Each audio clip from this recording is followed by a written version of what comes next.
Laki ng putol, oh. Laki ng naiiwan. Para hindi ganun masaktan si nanay. Wait lang.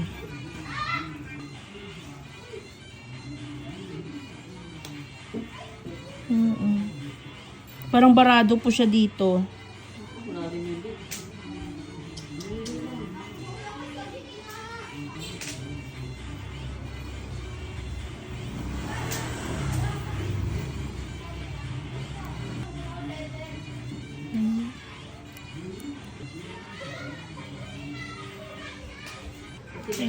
Tinutulang ko talaga kasi ang hina talaga ng community.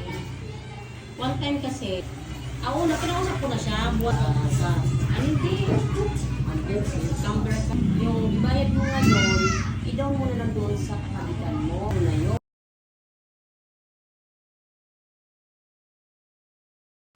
Dito na. Binigyan ko sila ng 2 buwan, hindi na tapos mula buwan ng June, kintuhan nila magamit ng mga community. Pero mo 1,960 ang bill nila. Kasi alam niya na eh. Diba?